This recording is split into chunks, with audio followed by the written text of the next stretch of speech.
Cari maklumat dan berita politik yang bebas, kupasan yang tepat, panas. Dapatkannya secara eksklusif hanya di Jom Channel. Komitmen kami, pentasan berita Isnin hingga Jumaat. Berbicara dan isu semasa, kami garapkan secara langsung. Panel-panel berkaliber dan profesional. Interaktif, pandangan anda kami raikan. Jangan lupa bersama kami di setiap hujung minggu dalam edisi khas mingguan. Jom Channel, moving forward, sharing a new experience.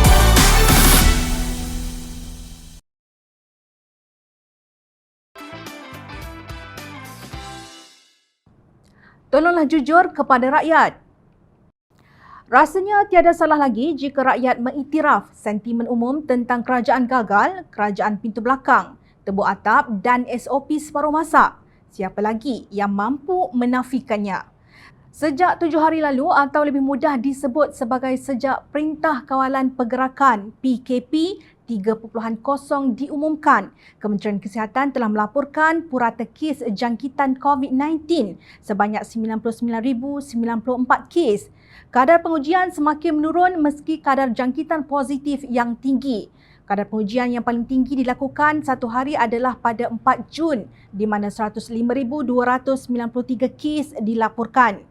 Ketua Pembangkang Datuk Seri Anwar Ibrahim telah mengajukan persoalan tentang rasional menurunkan kadar pengujian semasa PKP di mana kita tahu kes-kes sporadik sedang meningkat, kematian meningkat dan variasi terus merebak. Dan ini ternyata membimbangkan. Saat PKP ini mesti dimanfaatkan untuk membendung penularan wabak ini secara proaktif. Beliau berkata pakar-pakar perawatan juga turut mempersoalkan tentang rendahnya kadar pengujian kita dan mereka juga percaya bahawa laporan kes harian tidak menggambarkan jumlah kes jangkitan yang sebenar. Logik mengatakan sekiranya kadar positif kes COVID-19 berada pada kadar 7% atau lebih, ia bermakna mengurangkan kadar pengujian akan memberikan gambaran yang salah tentang kes-kes jangkitan COVID-19, kata Anwar dalam satu kenyataan. Kesannya adalah lebih ramai yang dijangkiti COVID-19 tidak akan dikuarantin. Lebih ramai yang akan menjangkiti yang lain dan dalam beberapa minggu yang mendatang, kita akan dibebankan dengan gelombang kes yang menggila tinggi dan juga kadar kematian tinggi. Beliau menambah Pertubuhan Kesihatan Sedunia WHO mengesyorkan 10 hingga 30 pengujian untuk setiap satu kes yang telah disahkan. Berdasarkan syor dari WHO ini, kita harus lipat gandakan kadar pengujian. Ahli Parlimen Port Dickson itu mengajukan soalan kepada Perdana Menteri. Apakah rasional kerajaan untuk tidak meningkatkan kadar ujian sekarang selain hanya untuk menutup kelemahan kerajaan untuk membendung wabak ini dan hanya menunggu fasa vaksinasi besar-besaran yang akan bermula pada bulan Julai atau Ogos ini? Di mana rasionalnya? Demi rakyat Malaysia, beliau dan kami semua sebagai rakyat Malaysia benar-benar berharap sebab untuk mengurangkan kadar pengujian bukan untuk menggambarkan kes makin menurun bila secara realitinya kerajaan terus gagal dan rakyat terus meninggal. Katanya ini kerana hanya dengan pengujian besar-besaran kita akan mendapat gambaran sebenar tentang penularan wabak COVID-19.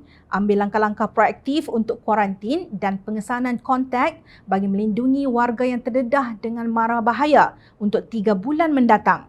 Saya telah menggesa sejak tahun lalu untuk meningkatkan keupayaan pengujian dan telah membangkitkannya kembali dalam minggu-minggu kebelakangan ini. Namun tidak ada respon dan tindakan pantas dari pihak berwajib.